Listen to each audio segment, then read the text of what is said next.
मुक्ति कैसे मिलेगी?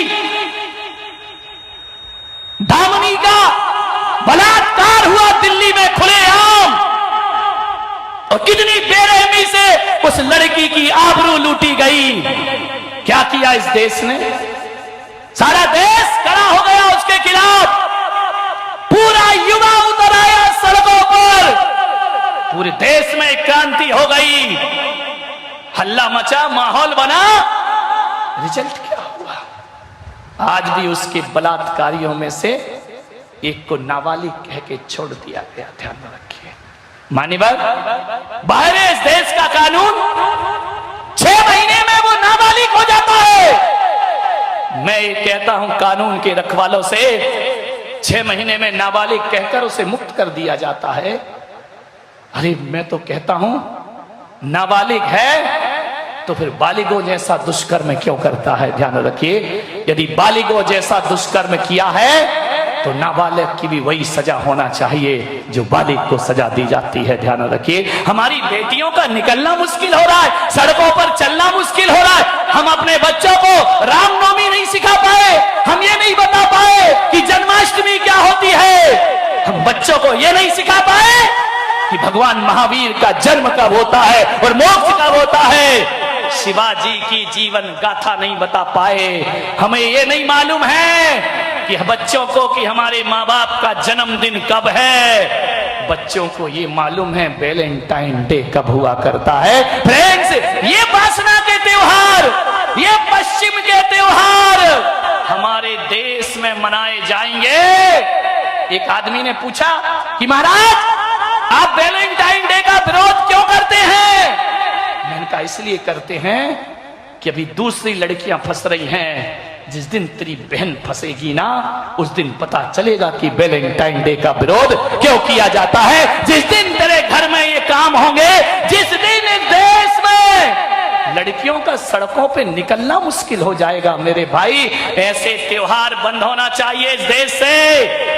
इस देश में महापुरुषों की जयंतियां मनना चाहिए, महापुरुषों के जन्मदिन मनना चाहिए। हम विरोध करते हैं। फ्रेंडशिप डे है, कौन कौन से डे आते हैं दुनिया में? वैलेंटाइन डे आते हैं। मान्यवर, माँ बाप फूल पकड़ा रहे गुलाब का, जाओ अपने दोस्त को ये फूल दे देना। ये संस्कृति हमारे देश की, ये मटिया मैट कर रही है हमारे देश के चरित्र को। मान्यवर, अच्छी चीजें सिखाओ, पर्यूषण में बच्चों को शिविर में बिठाओ। नहीं महाराज, स्कूल है। देखो भी तो स्कूल में कर क्या रहा है वो छोरा, जाता भी है या चौपाटी में बैठकर शाम को घर वापिस आ जाता है? जरा ख्याल करिए, जहां संस्कारों की विद्यालय लग रही है उसके लिए आपके पास टाइम नहीं हुआ करता है। जहां एक शिक्षा दी जा रही है, जहां मानव को मानव बनाया जा रहा है, उसके लिए हमारे पास टाइम नहीं है। क्या होगा इस देश का भविष्य? ध्यान रखिए, कैसे करेंगे बच्चों की परवरिश? कैसे मिटेगा आतंकवाद? कैसे मिटेगा बलात्कार इस देश में? मैंने सलाह दी है, मेरी आवाज कानून के रखवालों तक पहुंचा दो, मेरी आवाज राजनेताओं तक पहुंचा दो। कितना भी कड़े से कड़ा दंड दे दिया जाए, फांसी भी दे दी जाए, तो भी इस देश से बलात्कार बंद नहीं हो सकता। ध्यान रखना, कितने भी कड़े प्रावधान रख दिए जाएं तो भी यहाँ इज्जत लुटेगी, आबरू लुटेगी। उस दामनी के कांड के बाद अखबारों में आए दिन यही छपता है, आज इसके साथ बलात्कार हो गया, आज इसकी आबरू लूटी गई, आज उसे बेरहमी से मारा गया।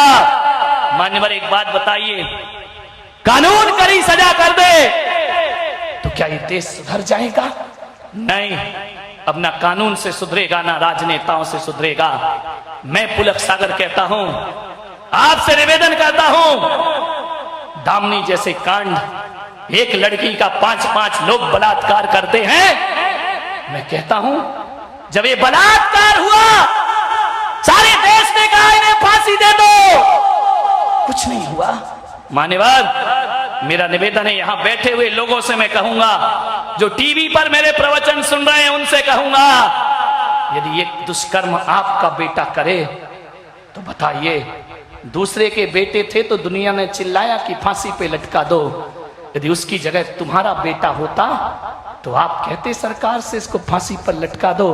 मान्यवर, जब तक ऐसे जुर्म करने वालों के माँ बाप उसकी सजा नहीं देंगे तब तक कानून से देश सुधरने वाला नहीं है। अरे एक माँ को इतनी जान से चाटा मारना चाहिए कि तू किसी लड़की के साथ गलत काम करके आया है, धक्के मार के बाहर कर देना चाहिए ऐसी औलाद को।